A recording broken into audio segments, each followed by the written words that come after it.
ஆன்மீகம் அறியலாம் வாங்க. நாம் எல்லாரும் சிவனை பார்த்து தவம் இருந்தோம். அப்போ சிவன் எதை பார்த்து தவம் இருந்தார்? ஒரு அகல் விளக்கை வச்சு வேப்பெண்ணெய், நல்லெண்ணெய், நெய் மூணும் கலந்து தீ போட்டு தினமும் மாலை நேரங்களில் ஏற்றி வந்தால்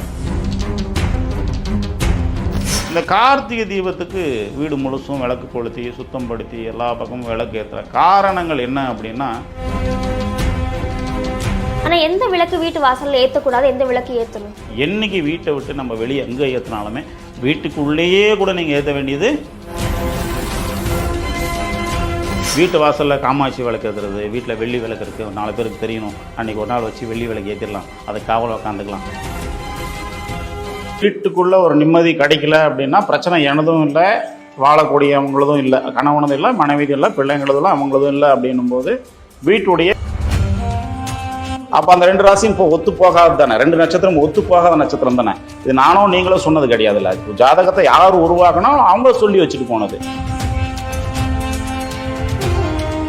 தெளிவு இல்லை அப்பா அம்மாவுக்கு, அதனால ஜாதக ரீதியாக வைக்கல. அப்போ உங்களுக்கு என்ன ஆகும்? வைப்ரேஷன் சேஞ்ச் ஆகும்ல. இருக்க வேண்டிய நல்ல வைப்ரேஷன் இல்லாமல் போய் வைப்ரேஷன் சேஞ்ச் ஆகும்ல. சேஞ்ச் ஆனதுனால ரொம்ப அதிகமாகி டெம்ப்ட் ஆகி சண்டை வரதான் செய்யும். கணவனை சொல்றது, உன்னை கல்யாணம் பண்ணிக்காம வேற யாராவது கல்யாணம் பண்ண ரொம்ப சந்தோஷமா இருந்திருப்பேன் நான் அப்படின்னு சொல்ற வார்த்தை, அந்த வார்த்தைகளை ரொம்ப சின்னது நம்ம நினைச்சிட்டு இருக்கோம். ஃபுல் சேஞ்சாக இருக்கும். அந்த ஒரு வீடே ரொம்ப பிரசாந்தமா இருக்கும். இன்னைக்கு சாயந்தரம் 3 மணிக்கு ஏற்றணும், நைட்டு முடிஞ்சிருச்சு, அணைஞ்சிருச்சு, அடுத்த நாள் பாருங்க ரொம்ப ரிலாக்ஸாக இருக்கும் வீடு. ஏதோ ஒரு அப்படி அவ்வளோ ப்ளசண்ட்டாக இருக்கும். என்ன இவ்வளோ ப்ளசண்ட்டாக இருக்கு, என்ன இது அப்படின்ற மாதிரி இருக்கும். அது அந்த விளக்கு, அந்த எனர்ஜியும் வைப்ரேஷனும் கொடுக்கக்கூடியதை வெளியே எடுக்கணும்னா தெற்கு திசையில் வச்சு வடக்கு நோக்கி விளக்கு. அதுக்கு முறைகள் இருக்குது. அந்தந்த முறைகளாக தான் அதை படிக்கணும். அந்த முறைகளை படிச்சிங்கன்னா மாற்றங்கள் அன்றைக்கே நீங்கள் பார்க்கலாம்.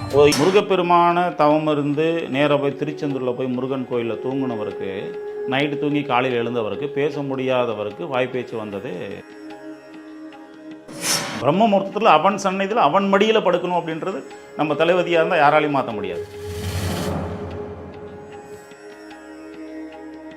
அந்த கந்த சஷ்டி பாடல் இருக்கக்கூடிய வரிகளுடைய ஒளிகள் கேட்டாவே